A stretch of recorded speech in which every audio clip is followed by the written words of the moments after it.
Welcome to From Caving In to Crushing It, the podcast for those who find themselves immersed in adversity and choose to write their story instead of having others write it for them. I'm Drew Dennehy, and I'm your host. Corey, so good to see you, my friend. Likewise, Drew. Thank you for having me. It's my pleasure. It's my pleasure. First, we have Frank Agan to thank for this because Frank introduced us. And you and I have spoken once, and I feel we connected, man. I feel like I've known you for a long time, and I'm grateful for that. So thank you for coming on. Your story is so impactful, and I only bring people on who are, A, good human beings, who have gone through stuff in life, who haven't retreated, who faced their challenges head on, and have come out on the other side better people for it, and now wish to tell their story so they can help other people in dark times, to give people some hope and inspiration. And you are certainly one of those people who has inspired me, and I know you can help others by sharing your story. So thank you for coming on. Thank you, Drew. So Corey, when we're kids, we're taught that life is a straight line, life is linear. You know, we had people tell us, hey, Corey, hey, Drew, if you do A, B, C, and D, E's going to happen. And we believe it. What we're not taught is that there may be a barrier in life just thrown in front of us after each of those steps that we've got to face. And I know you faced a few of those. So if you can reach back as far as you want to go and think of a defining moment in your life where you finally realized, hey, Corey, there's another way to live, a better way to live. And you know what? I want to live better. So I'm going that route instead of the route I've been taught. So I want to hear your story wherever you want to start. Yeah, no, that's an interesting thought, right? So to add context to the things that happened, and I know we'll touch on what happened at while I was down at Baylor, but to add a context to that, I think it's important to also understand where I started, right? Yes, so absolutely. I'm originally from Buffalo, New York, single family, just my mom and my brother at the time. But as I was growing up, I saw a lot of violence, right? And I do remember, even as a young child, thinking to myself that I didn't want that for my life. And I tried to do things and surround myself around people to avoid being where I started. And then fast forward, that ultimately led me to pursuing sports to get out of my current condition. And I had some rough bumps, but I would say that question I had realized and answered a few times throughout life. I don't want this. I have to push back. I have to keep fighting. What did you have? You mentioned a single family with your mom. Did you grow up with a male mentor or role model who helped you along in the process of becoming from a boy to a man? No. Yeah, no. Actually, I didn't. But my mom, right? My mom worked all blue collar jobs. Okay. Right, and so she would go to work. She didn't have a car, so she would either catch the bus or walk there. And when she would come home, I would try to run up and hug her, and she'd be like, you got to back up because she's so dirty with grease from working in the factory, right? Okay. And then she would shower, wash her face, and the towel would literally be black from the oil. Sure. Right. But to your first question, seeing that, I'm like, I don't want that for my mom. And I also want that for myself. Got it. Right. So she was an example of the type of man that I wanted to be. I see. Wow. Is mom still with us? Yes. Well, I want to say hi to your mother and say thank you for raising such a wonderful son, and you're an amazing woman, and see what you taught your son. So Mm. if he hasn't told you that, he's told you that now. So good Yeah. job, Corey, and good job, Mom. I love to hear that, Corey. I love to hear that. So Mom instilled a lot of awesome traits in you. So Mhm. tell me about picking up the sports. What was your sport of choice? Very good question. So my first sport was football, Okay. right? All right. Yeah. And I used to walk around the neighborhood and tell people I was going to the NFL, and they were Uh-huh. like, "Man, you don't know what's going to happen in life." Yeah. And then when I turned 14, I picked up basketball. Okay. So I'm what you would call a late bloomer. Uh-huh. Started off with football, was pretty good, but then I switched over to basketball, going into my freshman year of high school. Okay. So go back to like your freshman year in high school. You're being at they had tryouts, I assume, or you like Uh, did you automatically make how did that work? Yeah, so I didn't play varsity at first. I played like freshman. So Okay. Yeah. you didn't really try out for the freshman team. You were Okay. kind of just on On it. the But team. Okay. Okay. yeah, yeah. All right. So I so was athletic. I was athletic, so I was, it was kind of an easy choice. all right, cool. So all right. So how about when you learned you made the varsity high school team? Do you remember that moment? Yeah, I want yeah. to hear that. So That'll be a good one. when I made varsity, so I started out at a Catholic school my Mhm. freshman year, Okay. right? And in my mind, I thought I was really good, but I wasn't really good at all. So I transferred to a public school, Okay. and when I transferred to that public school, they were having these early morning, they would just call them pickup games, Yeah. and I dunked on a senior. Whoa. Yeah, yeah, it was insane. The entire gym went crazy, and I think that guy quit. But he, I think he quit. I think he quit playing sports Oh my God. after that. But Wow. yeah, that was when I made the varsity. I made a name for myself, and Right. Right. kind of a turning point. Wow. All right. So this will be a cool process to talk about because I'm sure the general person doesn't understand what it's like to be such a great athlete, and then all of a sudden you start talking about college, and then they have selection day. Where you decide all that whole process. Scouts coming to a high school basketball game. Can you walk me a little bit through that? Because I want to. The only way I can live through it is live vicariously through your story right now. No, man, that's cool because you're in East Coast, right? New Yeah. Jersey, right? Yeah, Jersey. Yeah. Yep. So I'm from Buffalo. Okay. Here's the thing with Buffalo, vastly under recruited area Okay. because we share space Uh-huh. with the mecca of basketball, New York City. Okay. So Yep. even if you're a really good player in Buffalo, New York, you're gonna go under recruited, right? Right. So Right. adding to the fact that I started out playing late. Yeah. I wasn't Basketball is a game of skill. It's not like football. Football, I Right. could just go out there and hit people. Right. Basketball, you need to dribble, you need to shoot. I didn't know those Hmm. things. Yeah. Like an undersized forward.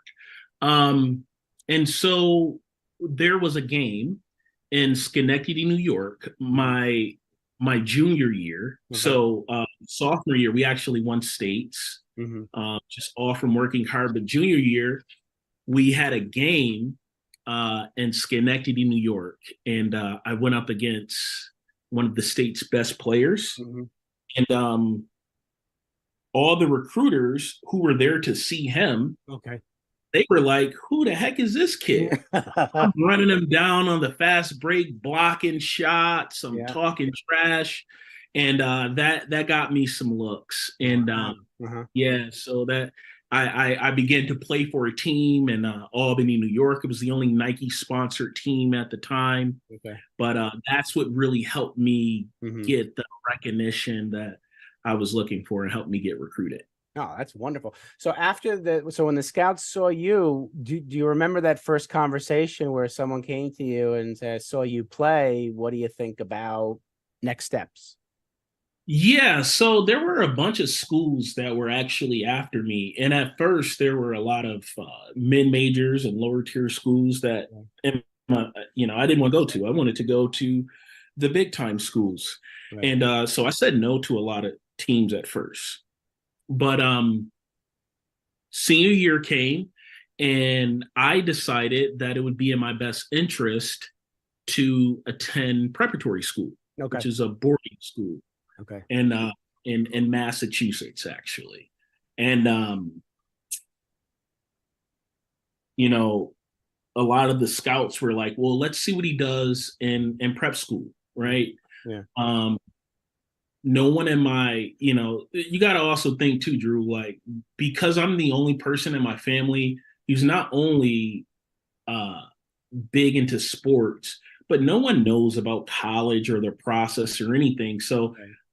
it was actually me making all of these decisions. Okay. All right. So senior year in high school, I decided to just start skipping class. Hmm. Even though, yeah, I'll Hmm. Wow. started skipping class Okay. because I wanted to go to preparatory school so I can get better recruitment. Okay. So I missed like 70 days, Wow. but it was Okay. insane. Yeah. Right. I was in my mind, it's a strategy. Right. But my SAT, I'd already qualified. So I had Okay. like an 1100 SAT with a Okay. very low GPA, Okay. and no one understood why. But it was my goal was to go to prep school Ah, without graduating, so that interesting. I Oh, didn't know it. Yeah, and okay. I really thought it through, Okay. and it was risky, Yeah. but that's the route I took. So I went to prep school, and that's where I started getting all of my So looks. without the high school diploma, then. But without the high school diploma, but I got a diploma from preparatory school. Got it. Okay. So, okay. Wow. What a strategy. I guess another story. Well, how the heck did you think of that? But okay. All right. So now you're in preparatory school up in Yes. Massachusetts. And what Yep. happens then? There was a tournament in Houston, Texas.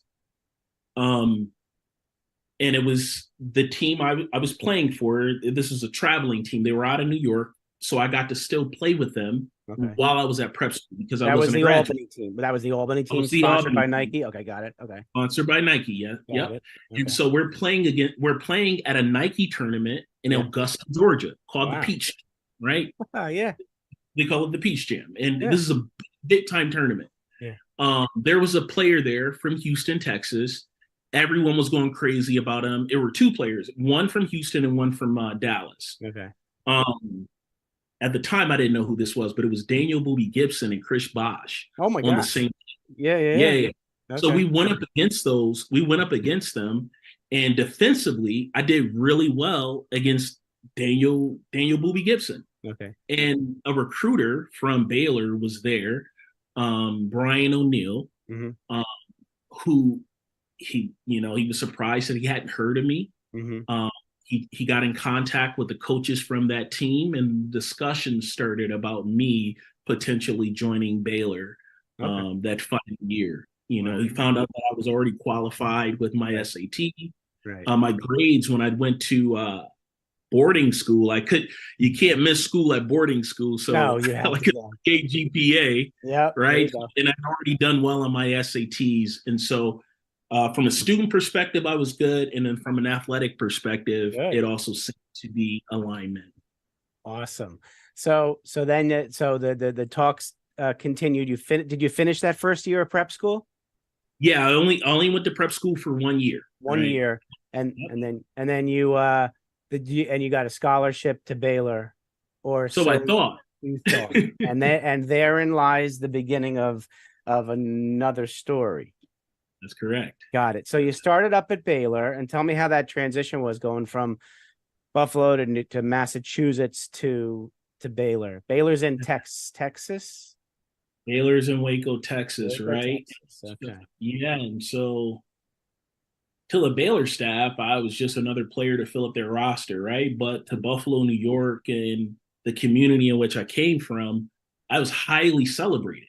This is Okay. a huge accomplishment. Wow. Yeah. Here's this guy. He just started playing basketball when he's essentially a freshman. Yeah. And then 4 years later, Yeah. he's getting a scholarship to one Yeah. of the biggest conferences, Mm-hmm. basketball conferences in the world. Right. So the coach at the time, he flew up to visit us, the head coach. Hmm. We thought everything was good. And I it was still in the newspaper, Yeah. right? So, you know, I thought everything was good. We Okay. when school started, I flew down there, Hmm. and the assistant coach who was at the tournament, who recruited me first, Yeah. he goes, "Oh man, yeah, there's something going on with your scholarship, man, but don't worry about it. Everything is going to be good." Okay. Okay, like, Yeah. I Yeah. didn't. It was weird, but I didn't Yeah. think much of it. Right. Yeah.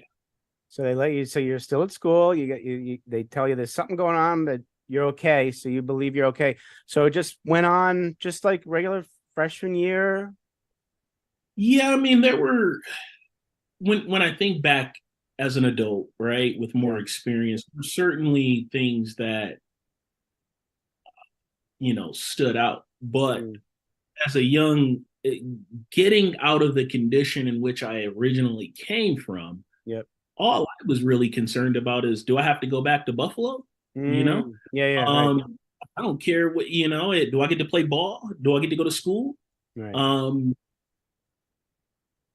and yeah, but like there would be situations where so you're supposed to get a stipend check every Oh. month as Okay. a All right. scholarship, right? And Yeah. it's funny because most people don't think that athletes get paid, and this is Yeah. even before NIL. But Okay. you would get everyone would get their monthly stipend check. Okay. I would Uh-huh. get cash. Oh. Okay. Yeah, so Oh. So you didn't. And you didn't. You're like, okay, that's interesting. I'm from Buffalo. I mean, I know something isn't right, Yeah. right? Right. Right. Yeah, Yeah. Everybody but else is getting a check, and you're getting cash. So right there, yeah, I'm that's not going to start asking any questions. I don't want to go home. right. Exactly. Yep. You don't want to go back to Buffalo. So you want to play ball. Yep. I get it. Yep. The game started and everything. You played and had Yeah. that first year go for you, playing wise? Oh man, I was horrible. It was so bad. That was No, bad. really? Yeah, no. So, Drew, I was an undersized forward, Okay. Yeah. super athletic, Yeah. right? And I Yeah. would just be, um, you know, I was better than most, but I was an overachiever, and I just worked hard, Yeah. Yeah. And Right. Right. so when I got down there, I had to actually reinvent my entire game. No So kidding. that coach that recruited me, I would have to go to the gym sometimes in the middle of the night to Yeah. watch game film, get up Okay. shots. All right. Okay. Yeah, All so right. we put in a lot of work, but I wound up starting games. Good. Okay. I had, yeah, I had some highlights. I got better. I Yeah. started out bad, but I got Got better. better. Yeah.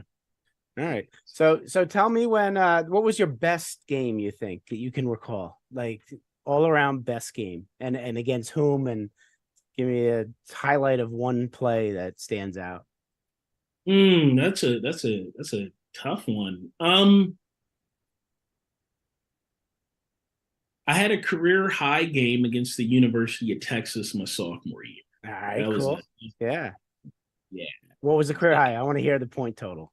It was 17 points. 17 points, All like right. 7 rebounds, Uh-huh.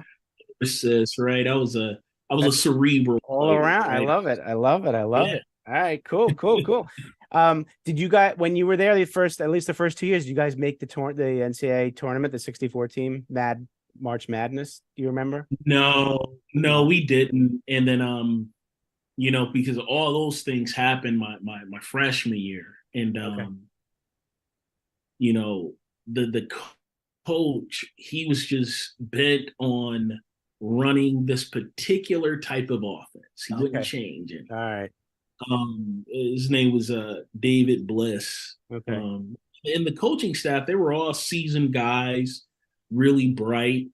We had some really good players on the team. Some guys went to the NBA Okay. that freshman year, but the offense didn't fit the team's skill set. I understand. Yeah. Flex offense, but it Okay. wasn't conducive to the talent that we had on the Right, team. right. So instead of molding the type of offense he was going to run to the player's strength, it was like trying to Yes. fit their weaknesses into a process or something like that. Exactly right. That's Yeah, exactly that's right. tough. All right. So when did now I don't know if a lot of the and I didn't know anything about the as somebody told me the Baylor scandal. I knew nothing about it. I read up on it after I was told. Um as whatever you want to tell about it, how did that affect you? And what happened? Like, you know. Yeah. How did it affect me? I was bitter. I was angry, Yeah. right? Um, Can you tell the audience like just a 101 like quick summary synopsis that what occurred and so they have an idea in context? Whatever you feel comfortable yes. talking about.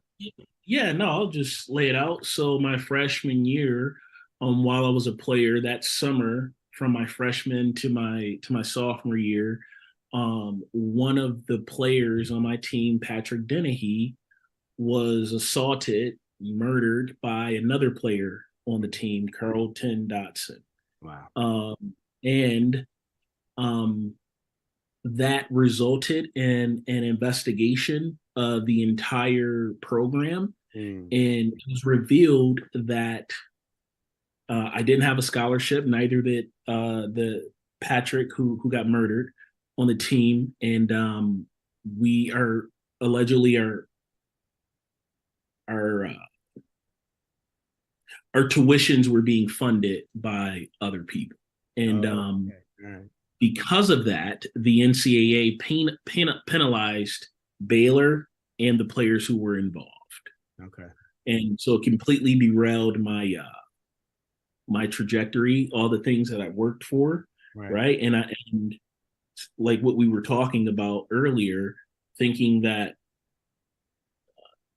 you have an expectation when you do things a certain type of way, Yeah. right? Right. Right. And then you run into an obstacle and you get derailed, and I was bitter.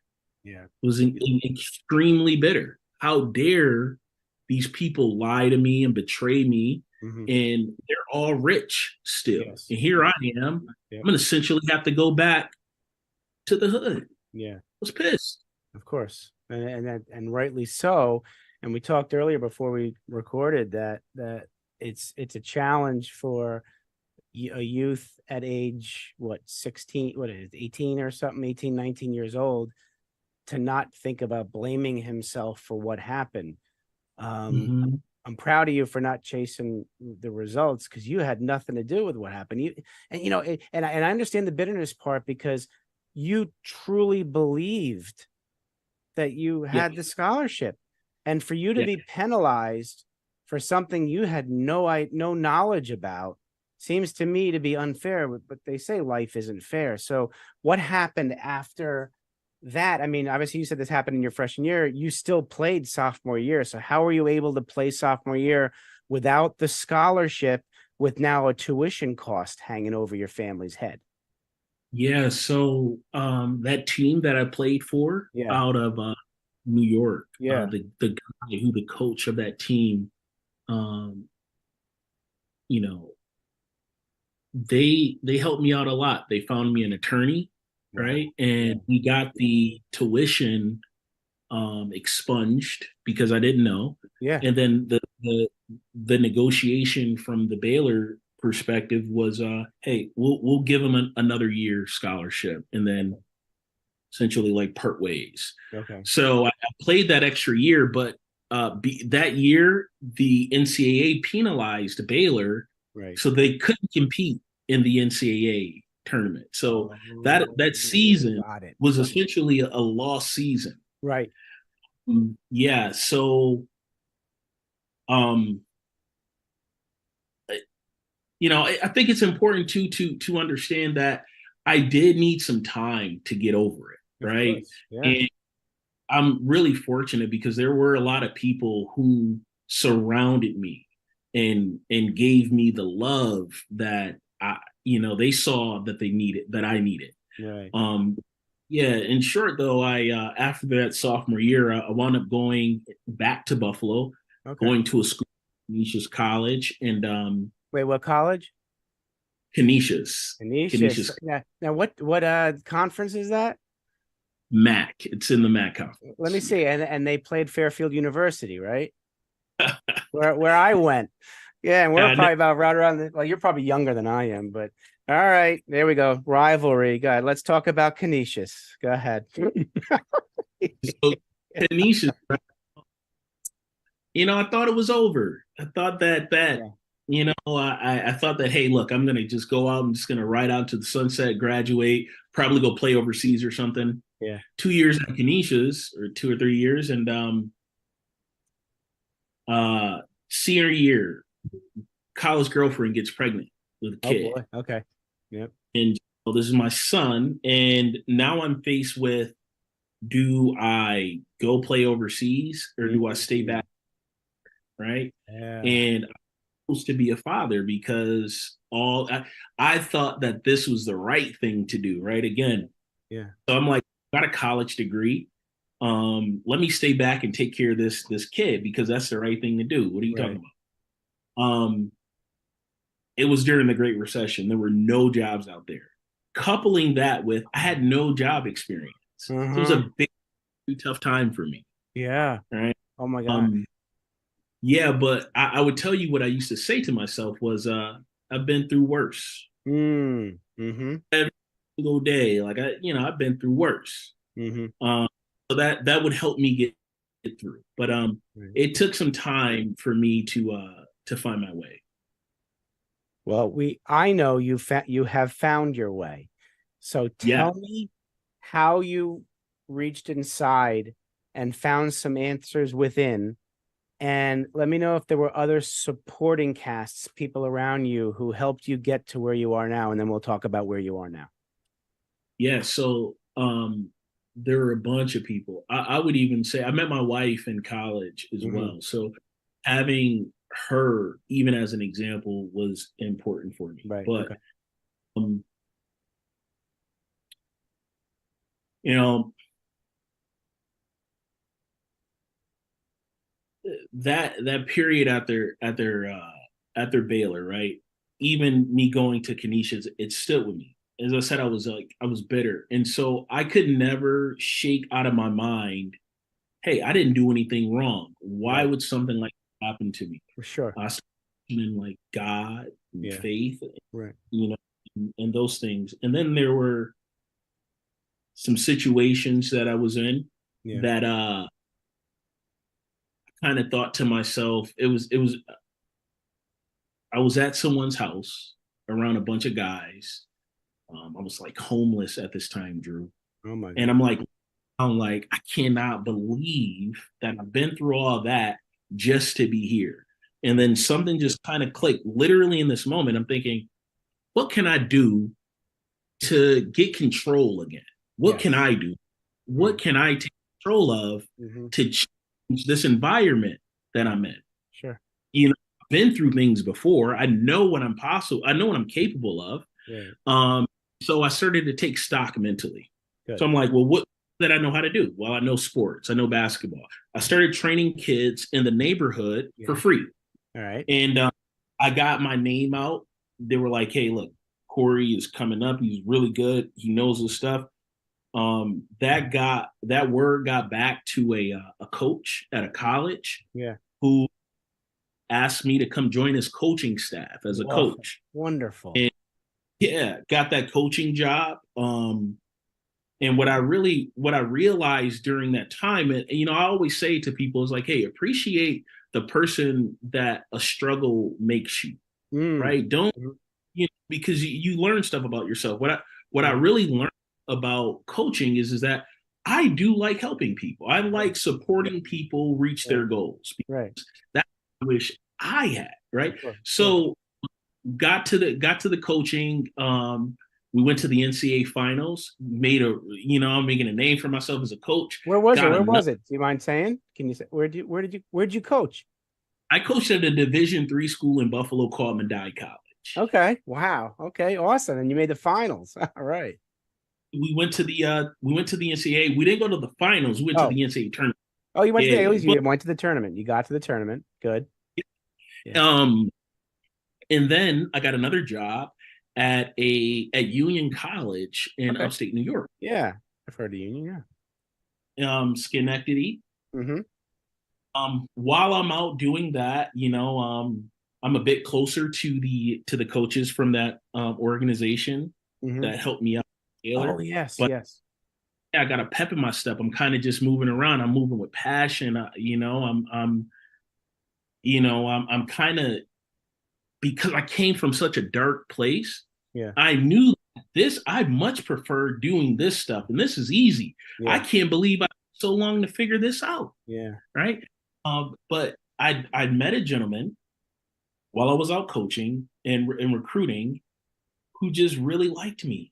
Mm-hmm. He just saw something in me. Mm-hmm. And he said, "Hey, have you ever thought about technology sales?"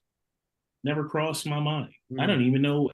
We're talking about systems integrations and databases and data warehouses. I didn't know that stuff. Yeah. Um, but I said, no, you know what? But it sounds very interesting. Teach me, right? Yeah. Let me learn more, right? Yeah. Another thing I'll say, Drew, and I don't mean to jump around and be so abstract, but No, this is great. yeah. So when I was in those lowest points, one of the things that really got me out of it Yeah. was continuously learning new things. Okay. Right? Good. Yep. Me telling him, "Hey, just teach me what you're talking about." That helped out tremendously. Mm-hmm. He found something. He saw something in me, and that resulted in him offering me a job as a business development representative for a systems integration firm, and I took it. Wow. And Great. my family to Ohio Mm-hmm. to that opportunity, and that led to one for that company a multi-million-dollar contract Wow. during my year. So it was one of being a good decision. Congratulations. And it's a beautiful thing when somebody who you don't know sees something in you and gives you an opportunity to want to pay it forward, you know? So Yeah. so now where are you now? What are you doing now? What pays the bills? What are you doing to benefit the community? Tell me about what you're doing now so we could let the world know. Yeah, so I still work as a consultant in information technology. Mhm. Um, on the sales side, on the business side of things, I went back to school to learn data science and data Okay. analytics. Wow. Um, yeah, so right now I have my hands in a few different things to grow business, but I like finding opportunities to help people from the business and sales side, Right. and figuring out how technology can improve businesses and operations. Wow, that's wonderful. Anything else you're working on you want the audience to know before I get to my last two questions? No, I think we've covered a lot. All righty. All right. So I want to ask you a question here. So you're sitting down with young 7 to 10-year-old Corey, and you want to give him advice about life. What are you going to tell him? Hmm. What would I tell young Corey?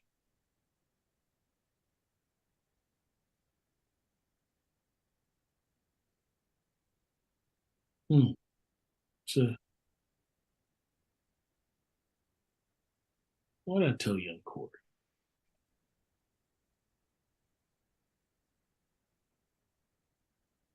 I would probably say something to the effect of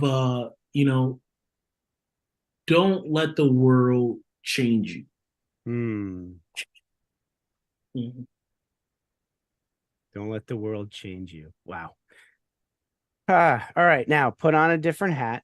And now you're sitting with Corey, the young businessman, entrepreneur, ready to take on the business world. What kind of business advice are you going to give him? Hmm. Have discernment, Have right? discernment. Okay. Be be well aware of who you choose to do business with. Mm. Oh, that's great advice. Corey, I want to thank you for not only coming on, but for coming into my life. I'm grateful that I can call you my friend. You are a wonderful human being. You've gone through a lot and you're a much stronger person for it. Keep doing what you're doing. Um, and I know that we've now kind of gotten the understood the essence of Corey Herring, and people are going to want to get in touch with you to get some more of you. How make it easy for them to be able to reach you? How can people get more of Corey Herring? Well, I'm really active on LinkedIn. You can just type my name into LinkedIn, Corey Herring, LinkedIn. I also have an email, Corey, Corey.p.herring@gmail.com.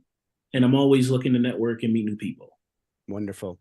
Well, again, thank you so much for being who you are, and keep doing what you're doing, man. You are such an asset and inspiration for other people. So thanks again, man. Thank you, Drew. It's an absolute pleasure. Be well, everybody. Thanks so much for listening. If you enjoyed the episode, please subscribe and give us a review to help others find it. I'd like you to answer this question. Are you living the life you want to live, or are you living the life others want you to live? I'd like you to think about that for a second, because I strongly suggest you live the life you want to live. If you want to learn more about what I stand for and my services and how I'm able to help many men get out of their own way, please go to my website at www.profitcompassion.com. Feel free to also email me at drew@profitcompassion.com. I'd love to have a conversation with you. Take care of yourself and choose to write your own story instead of letting others write it for you.